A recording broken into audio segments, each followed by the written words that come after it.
Pengine nitawapa background kidogo ya maisha ya Josiah. Josiah ni mmoja wale ambao wachache katika Biblia ambao kuzaliwa kwao kulitabiriwa.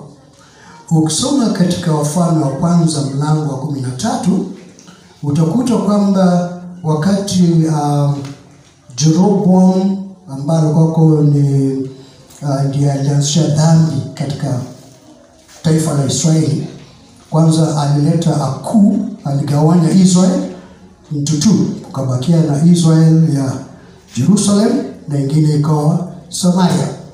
Bwana sifiwe.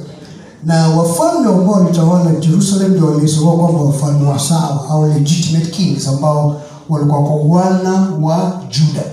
Ni wale ambao walikuwa kwa Juda tribe. Bwana sifiwe.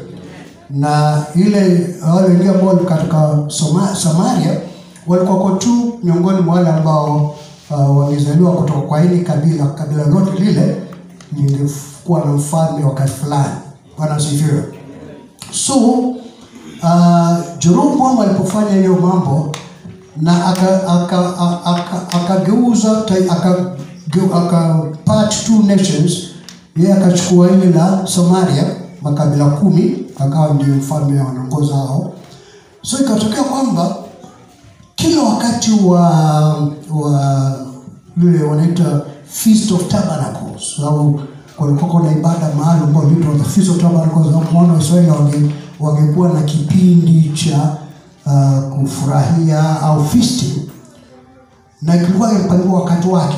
There was a time it was supposed to be that is on the 15th of the last day of the month of the year. So akaona wana wa Israeli wote wakiwa wanarudi Jerusalem kufanya hiyo feasting ndio warudi tena kwao Samaria. Akaona hiyo ikiendelea sana huenda hii taifa ambalo amelichukua lake likataka kurudi kabisa Misri, wasirudi tena Samaria. So what he did, he decided to have his own form of worship.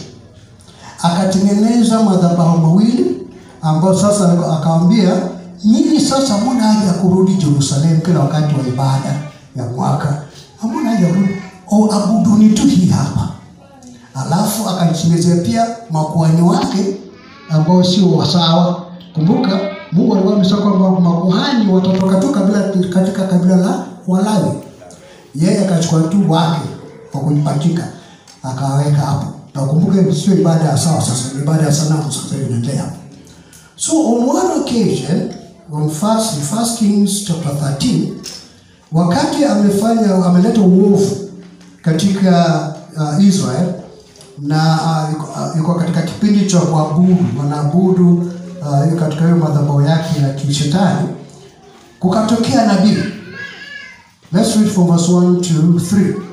And behold, there came a man of God out of Judah by the word of the Lord unto Bethel, Jeroboam, and Jeroboam stood by the altar to burn incense. Anatoa sadaka, anachoma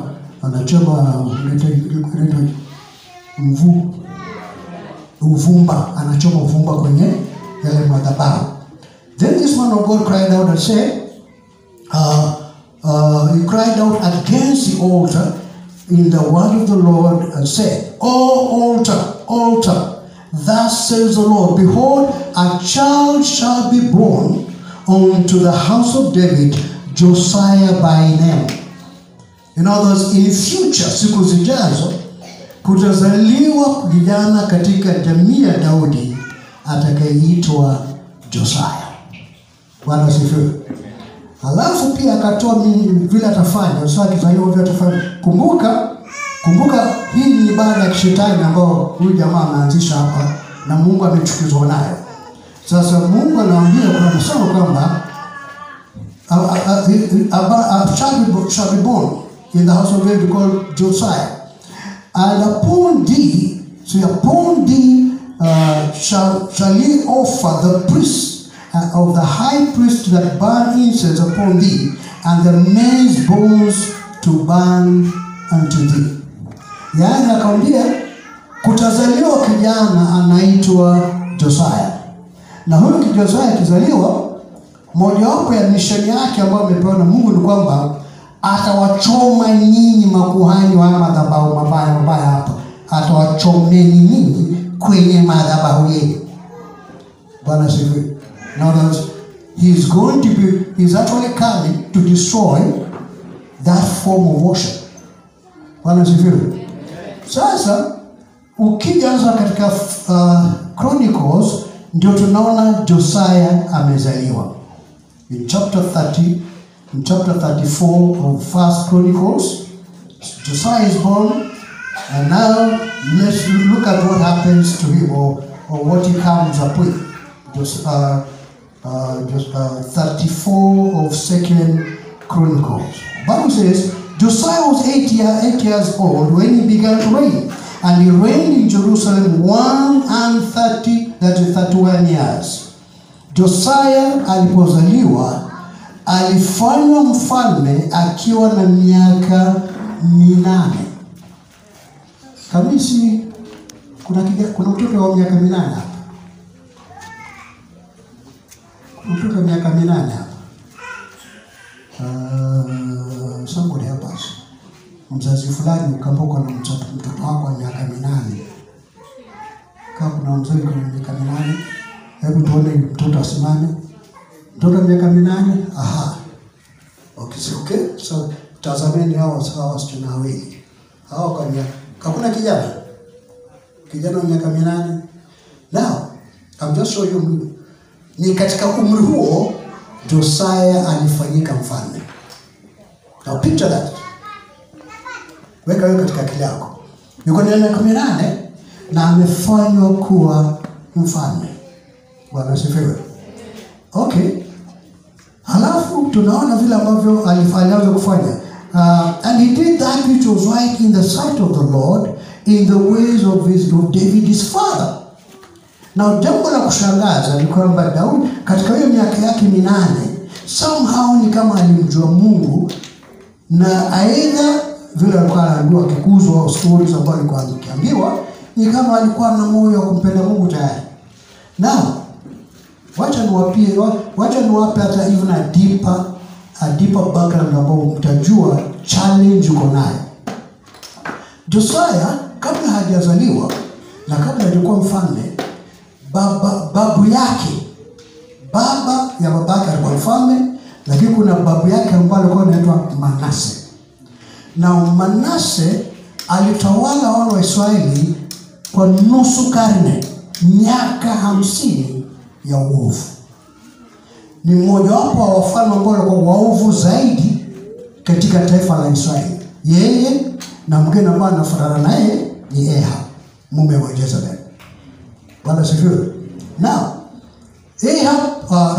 Manase amepotosha taifa lote katika uovu wa ibada za sanamu. Inasemekana kwamba Ahab mwenyewe alikuwa anatoa watoto wake kama sadaka kwa mungu anaitwa Molek, ambaye ni mungu wa moto. Yaani wanatoa watoto kwenye moto wachomeke kama sadaka. Imagine aina ya uovu ya aina hiyo. Bwana sifiwe. Ilikuwa kumbaya kiasi hicho mpaka anatoa watoto wake, anachukua mtoto wake hai anamtupa kwenye moto ati ni sadaka anamtolea Mungu. Bwana sifiwe. Na kwa sababu hiyo, kwa sababu ya uovu wa miaka hiyo yote 50, wakati Josiah anachukua mamlaka akiwa na miaka 8, hakuna kitu chochote cha kimungu kiko katika Jerusalem. Hekalu la Bwana ambalo Musa alikuwa akihudumia liko msituni. Limekuwa kama what we call a ruin, like a ruin. The temple was like a ruin in a bush. Bwana sifiwe. That's how bad it was.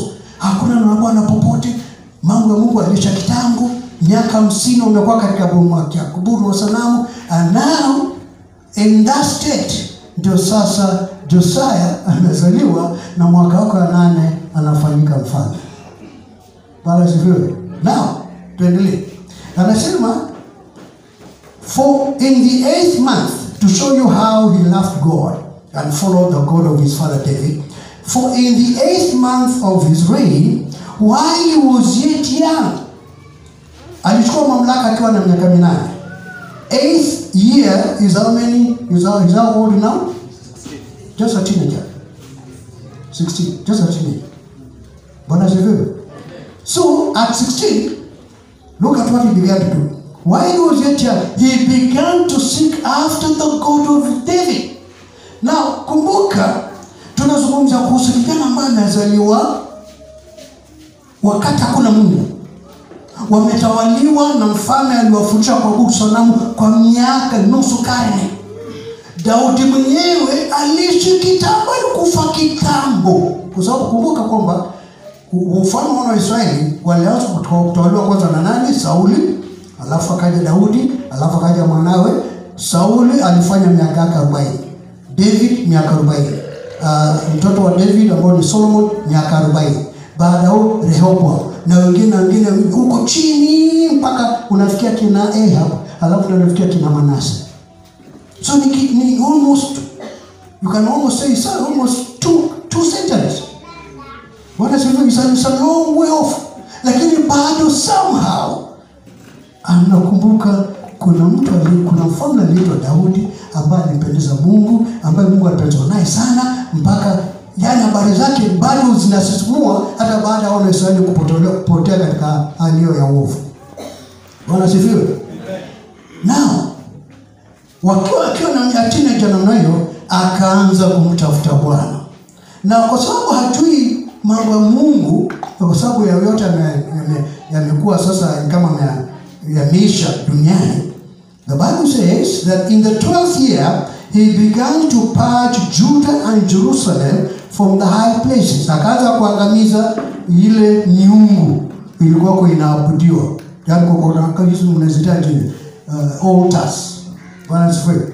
Altars ziko nyingi. Unajua hizo altars zifanyika nini? Zitokaje? Altars zilianzwa na Solomon.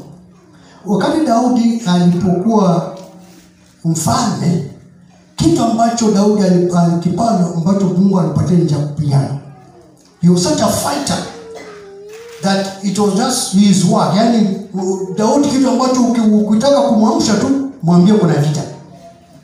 Bwana hiyo ndio kitu, hiyo ndio furaha, ndio kwa raha Daudi. Mwambie tu kuna vita ashamkataa. Bwana sifiwe. Sasa amepigana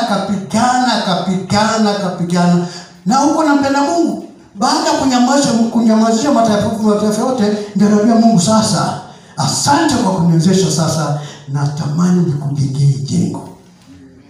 Bwana sifiwe. Nipe ruhusa Bwana, nikujengee a magnificent house for you. Bwana sifiwe.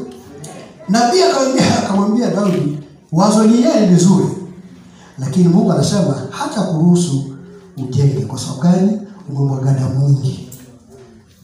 Kwa kupigana kwake amepigana mpaka mwaga damu nyingi. Kwa hivyo akaona sasa wewe mtu, lakini kwa sababu wazo kutokana na wewe nitakubariki kwa kumfanya mwanao awe na kipindi cha amani. Bwana sifiwe. So in others, David alicrush makabila yote ambayo yangejaribu kupigana wa Israeli. By the time Daudi amemaliza sasa ametulia, na by the time Solomon achukua usukani, hakuna taifa lingeleta vita na Waisraeli. Yote walikuwa wamenyamazishwa na Daudi yote. Bwana sifiwe. So in others, Solomon alichukua mamlaka katika kipindi cha amani. Amani kwa sababu gani? Amani kwa sababu maadui zote wa Israeli wamenyamazishwa na Daudi. Hakuna mmoja kuinuka kinyume cha Israeli sasa. But Solomon now yuko nayo baraka kwa amani, but unajua amani pia iko na restrictions zake. Wapo ukimpa mtu starehe, Bwana sifiwe, anaanza so the man is ruling now.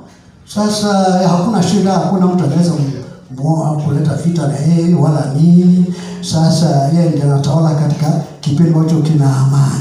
Bwana sifiwe. But now the problem was he became like a spoiled brat. Bwana sifiwe. A spoiled child. Why? Because he started humanizing. Bwana sifiwe. akaanza wanawake sasa. Sio? Sasa inasemekana kwamba mmoja wapo sababu ya hii tabia yake ya kuwa kupenda wanawake ni kwa sababu ilikuwa kama njia yake pia ya kupunguza vita. Wanasema kwamba wakati taifa fulani likijiinua na kukera wana Israeli kivita, angetafuta kuona kama huyo mfano wa hilo taifa yuko na binti. Alafu ananyemelea binti, anaoa binti yake. Sasa unajua nikioa binti yako, hata kama ulikuwa na mtu anataka kumpigana nani, utataka vita na mimi kweli? Na mimi nimeona nimeoa binti yako. Sasa hiyo ndio sile kwa nafanya. Kila kabila likiinuka akiona hili kabila wenda vita, anatafuta kama mfano yuko na binti, ananyemelea binti, anaoa binti, hiyo binti anakuwa mkewe. So na shida ikatokea hivi kwamba kumbuka kama kabila wote ambao wanakuja walikuwa kwa tayari wanaabudu miungu mingine. Sasa wale wakiwaona mnayo na kwenda Jerusalem, ilikuwa ni kwamba wakija kwa sababu kuna mabingu yao, wasema mfalme, wewe kama unasema unanipenda basi sikia unijengee ka altar. Sio? Unijengee pia madhabahu yangu hapa Mungu wangu, ilikuwa mnapi wakati wanaabudu wako ni pia ni abudu wangu. So unanipenda mfalme, tunapendana sawa. Sasa kila mke ambaye amekuja anataka hivyo. Juzi alijengea binti ya mfalme wa Egypt. Haya, huko anaongea anasema na mimi ni pia mke wako. Huyo anajenga watu. Sasa before you know, the whole Jerusalem was full of altars of these demonic gods. Bwana asifiwe. Sasa hizo ndizo Jerusalem Josiah alianza kuziangamiza. Bwana asifiwe. Akaanza kuziangamiza zote. Halafu Moshe akasema ile nyumba ambayo nasikia habari zake ilikuwa kiabudiwa na kiongozi aliitwa Musa. Nataka hiyo nyumba iwe renovated. Bwana asifiwe. Nyumba Mungu ijengwe upya. So the Bible says kwamba alitumana wajenzi na makuhani waende supervise the renovation ya hizo nyumba ambazo kwa hiyo nyumba Mungu ambayo ilikuwa imeachwa ukiwa. So wakati wana cheki wanatoa mchanga, wamechimba, wakatoa manyasi, wakatoa miti gani, wakati watu wamevunja nyumba ili anze kuinika upya, ghafla wakaona maandishi ya Musa, the scroll of Moses. Bwana asifiwe. Alafu kuhani mmoja karudi kwa mfalme akamwambia Josiah, King Josiah, we have found the writings of Moses. This is after over 200 years. Bwana asifiwe. In other words, it's like Mungu hapa mgundue kuna maandiko ya miaka 500 iliyopita ilikuwa hapa na mtu akaandika. Lakini this time ni maandiko ya Musa ya zile amri ambazo Mungu alikuwa amempatia. As soon Josiah got news kwamba sasa zimepatikana, the first alifanya aliamuru kusanyiko likusanywe, watu wakusanyike na neno la Bwana lisomwe upya mbele za watu. And from that time revival fell. Amen. Bwana asifiwe. Amen. Wana wa Israeli wakamrudia Mungu tena. Bwana asifiwe.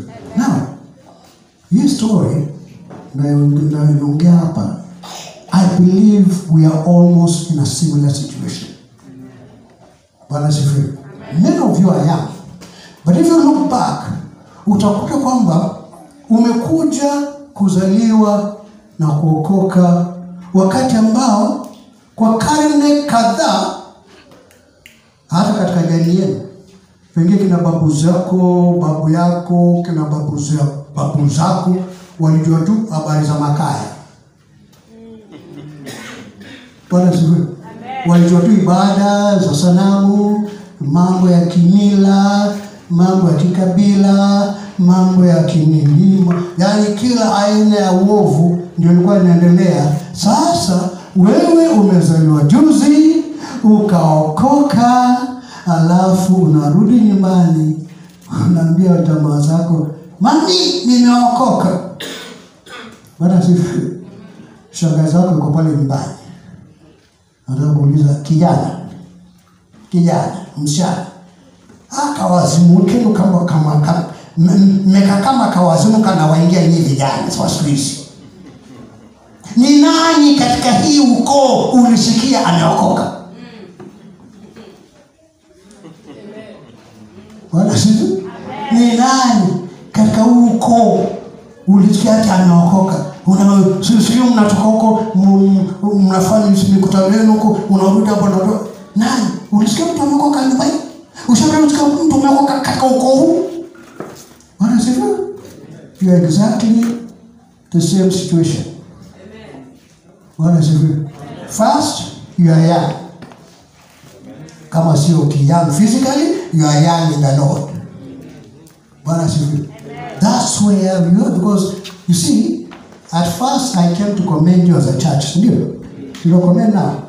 So what I'm going to do now, what I'm doing now is give you the challenge God is placing on you. Amen. So that you understand what we are dealing with in this present time as a church and as believers. Bwana sifiwe. Bwana sifiwe. We have a long way to go. You are going to have to be very determined if you are going to give yourself to be a light in this generation. Bwana sifiwe. That's why you got to be determined from the word go. Hallelujah. Josiah alikuwako exactly the same situation. Two disadvantages. One, he's too young. Two, he's been born at a time when the Israelites is at the lowest or at the worst of Israel's history. What does it mean? Those are the two challenges all of us are facing now. Especially those of us that are young and physically, because we're going to face these challenges more as time goes ahead. Bwana sifiwe. Hallelujah. Now, kuna mambo nataka tuelewe kwamba